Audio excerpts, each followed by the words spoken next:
kale iyo barnaamijyadii aan ugu talagalnay inaan kor ugu qaadno aqoonta dhalinyarada Soomaaliyeed iyagoo ku mashquulsan muuqaal samaynta balse aan helin iskuulo ay ku bartaan sida muuqaalada loo sameeyo. Maanta waxa aan ka hadli doonaa saddexda shay ee ugu muhiimsan kaamarada ama kaamarad kasta. waa shutter speed, aperture iyo ISO.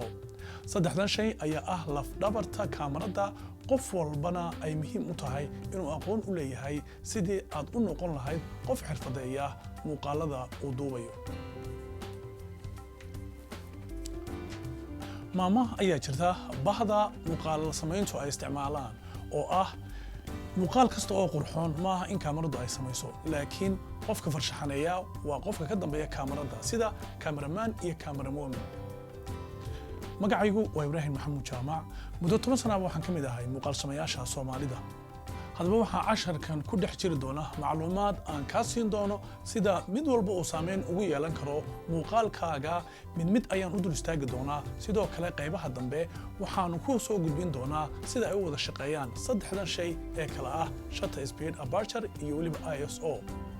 haddaba saddexdan shay waxay saameynta ugu badan ku yeeshaan iftiinka muuqaalka aad samaynayso.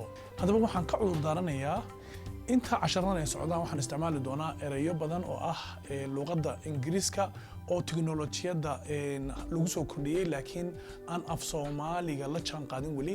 taasna waxaan u dayn doonaa dadka Soomaaliyeed iyagoo af Soomaaliga ku hawlan waqtiga ay u bixiyaan erayo bixin, laakiin mar walba waxaan isku dayi doonaa sida ugu fudud ciyaalka xaafadda ah ee aan si guud aan u sharixi karo af Soomaaliga.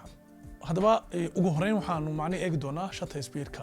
waa muddada ama waqtiga uu iftiinku galayo sensor-ka ama afka kaamarada second walba. inta iftiinka u gudbaysa kaamarada sida 150s, 1200 iyo wixii la mid ah. haddaba haddii aad hoos u dhigto shutter speed-ka waxa uu ka dhigan yahay muuqaalkaaga ama wuxuu ka dhigayaa muuqaalkaaga motion blur ama ma arkaysi shaygii si dhab ah oo ma noqonayo in focus. sidoo kale muuqaalkaaga waxa ka galaya jiitan sabab u noqon kara in si fiican loo arki waayo, waayo number hoose oo shutter speed-ka ayaa isticmaasha oo ilaa 2 iyo 10 wixii la mid ah. waayo shayga aad duubayso dadku daawanayaana waa ay ku wareerayaan sida muuqaalkan aad daawanaysaan oo kale. waxaan ku duubaynaa waa number hoose. waxaad u isticmaali kartaa filimada noocan oo kale ah filimada riyooyinka cabsida, iyo haddii aan sidoo kale aad ka dhigto 110 haddii aad ka dhigto weli waxaad arkaysaa in muuqaalku aad duubayso uu jiitamayo. waxaanu sidoo kale uu ku keeni karaa wareer in qofka daawanaya. haddaba haddii aan ka dhigno numberka sare ee ah shutter speed-ka oo ilaa 2000 waxaad arkaysaa in wax walba si xawli ah ay u dhaqdhaqaaqayaan. waxa kale oo kugu imaan kara in aad iftiin area u baahato ama iftiin area inaad uga baahato ISO-ga. taasina waxay kuu keeni kartaa gain ama sound oo cod ah. haddaba waa inaad isticmaasho number sare si aad u hesho dhaqdhaqaaqa saxda ah ee shayga aad duubayso. haddaba si aad u hesho numberka saxda ah ee shutter speed-ka waa inaan ka duulnaa qaacidada ah 180 degree shutter rule si aan u helno shutter speed-ka saxda ah. haddaba haddii aad wax duubayso ama aad wax ku duubayso 24 frame per second double ayaad ka dhigaysaa oo ilaa waxaad isticmaali kartaa 48 ama 50. sababta aan qaacidadan u isticmaalayna waa inaan helo cinematic video ama muuqaalka saxda ah ee shayga aad duubayso dhaqdhaqaaqiisu u yahay. aperture-ka ayaynu haddana eegi doonaa.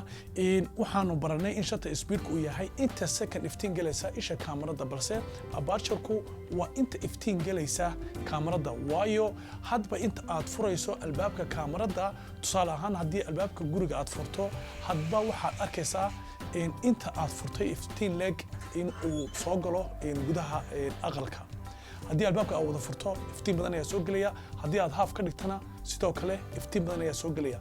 halka shutter speed-kuna uu ku ogolaanayo muddada u dhaxaysa inta aad furayso albaabka inta aad u ogolaanayso in iftiinku soo galo. haddaba ha ku wareerin awoodda furitaanka lensku wuxuu ku xiran yahay hadba lenska aad haysato inta uu awoodiisu ay tahay ama uu furmayo f-stopka. tusaale ahaan haddii aad haysato f1.8 waxaad helaysaa shallow depth of field ama aragti ku kooban shayga waxaa ka dambeeya aad eryamada gelinayso ama ay yihiin kuwa aad qarinayso. muuqaaladaasina waa muuqaalada ugu badan ee dadku ay jecel yihiin. haddaba haddii aad hesho f22 waxaad helaysaa deep depth field oo iyaduna ah ishiiba wada xirtay. waa markaad xaqiijinayso in dhammaan waxa aad duubayso ama aad doonayso in la arko dhammaan waxay ku xiran tahay hadba lenska aad haysato ama aad isticmaalayso mar walba oo aad numberka hoose isticmaasho aperture-ka waxaad helaysaa iftiin badan mar walba oo numberka sare isticmaashana waxaad helaysaa iftiin yar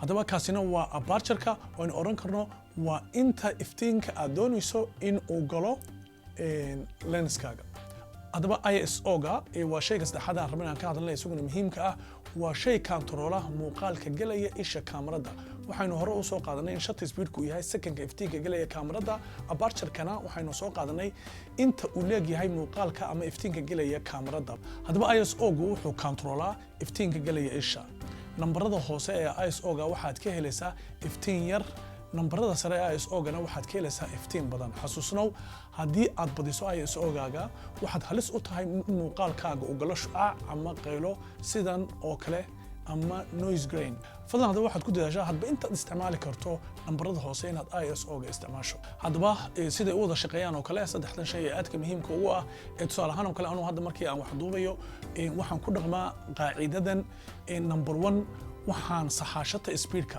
anigoo ku dhaqmaya sharciga 180 degree shutter rule markii laga reebo markaan doonayo muuqaalada motion blur-ka oo kale inaan sameeyo haddaba haddii aad wax ku duubayso 24 frame per second waxaan ka dhigaa shutter speed-ka 150s halkaas ayaan u daayaa aan kaga tagaa waa suurtagal haddii aan bedelo frame rate-ka oo aan ka dhigo sida 30 frame per second inaan 60 ka dhigi karo laakiin anigu 24 frame per second ayaan wax ku duubaa 50 baan u daaya shutter speed-ka number 2 aperture-ka waxaan sameeyaa hadba waxa ay xukuma sida aan u rabo shayga aan duubayo haddii aan duubayo shay kaliya oo aan ceryaamo gelinayo waxa ka dambeeya waxaan isticmaalaa nambarada hoose ee aperture-ka ayaan wada furaa haddii aan doonayo inaan wada muujiyo dhammaan shayga aad duubaysana nambarada sare ayaan xoojiyaa oo kor ayaan u kacaa f-stop-ka number 3 waa shayga ugu dambeeya ISO-ga waxaa muhiim ah in aad ku dadaasho inaad isticmaasho nambarada hoose si aad uga fogaato muuqaalkaaga uu kaa galo shucaac ama qaylo wata